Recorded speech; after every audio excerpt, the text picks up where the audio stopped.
Hey, what's going on guys? Eric here from Eric and Myles, and today I'm going to be talking about whether or not the Sony A7II is worth it in 2021. I said give me a minute. Oh my gosh. No, doesn't it hurt?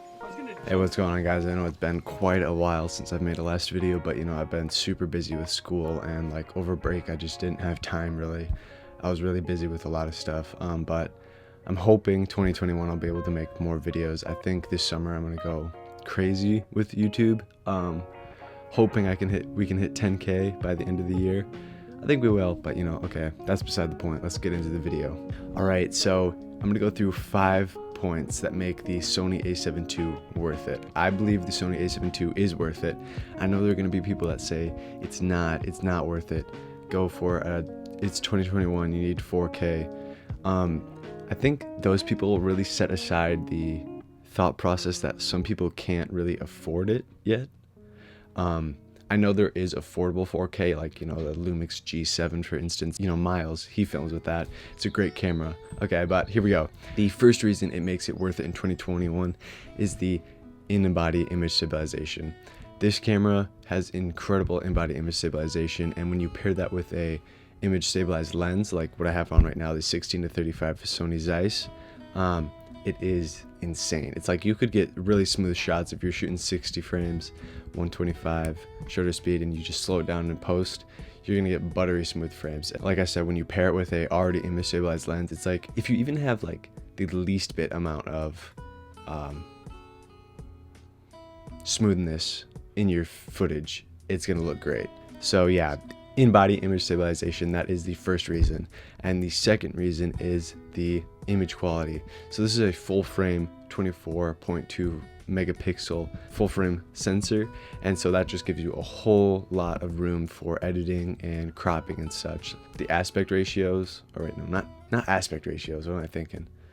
The framing of that the full frame gives you, it just gives you such a wider view. You can work so much better with it. This is what the only lens I use, the 16-35. Right now I'm at like 28. Now I'm at 35. Now I'm at 16.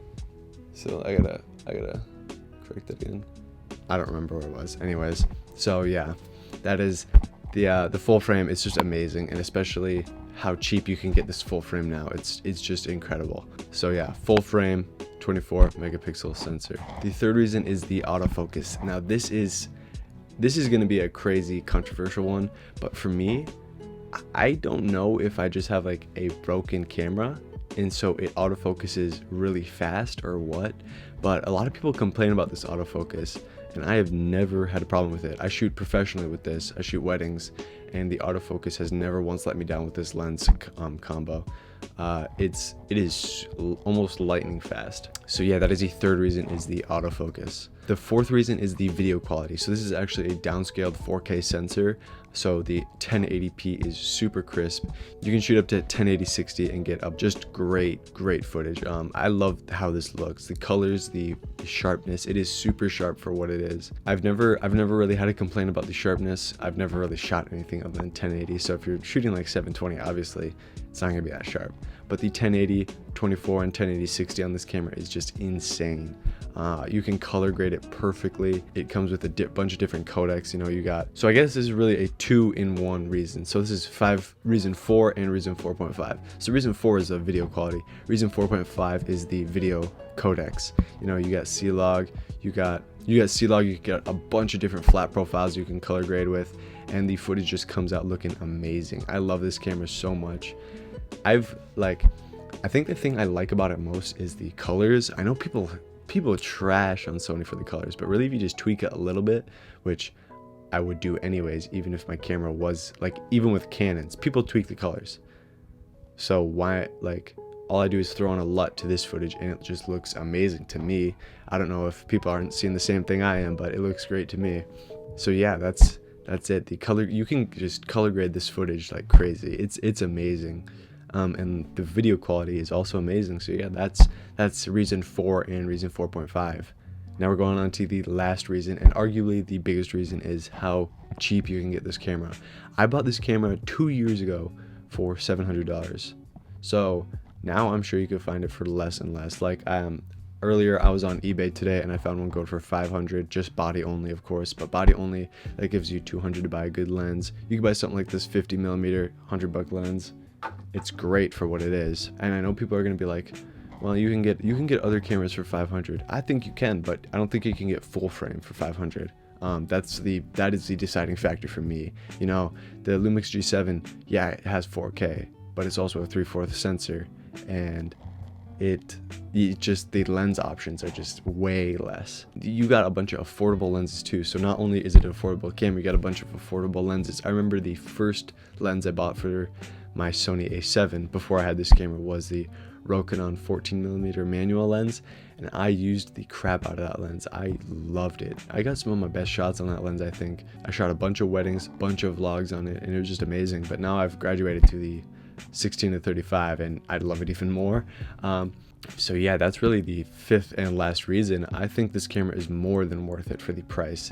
You got full frame, which is pretty much the full frame is the deciding factor for me, but you got full frame, you got InBody image stabilization, you got a bunch of really great codecs and a bunch of different picture profiles you can shoot.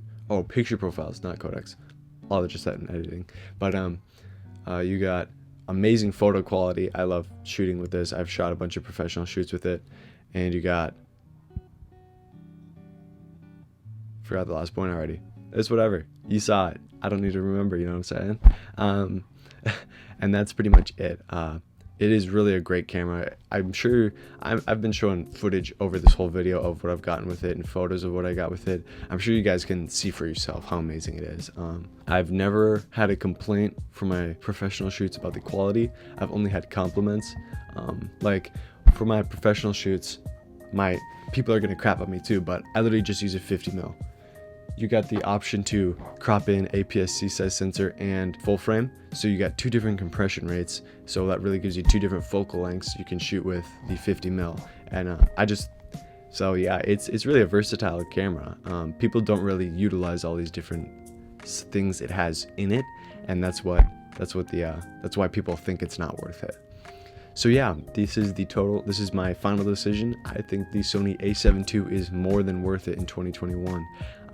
It's a great camera, a great full frame camera for cheap, and you can shoot professionally. You can pretty much use this camera for anything. The low light is also really good. I forgot to mention that. But yeah, that's pretty much it. If you guys liked this video, remember to like, comment, and subscribe.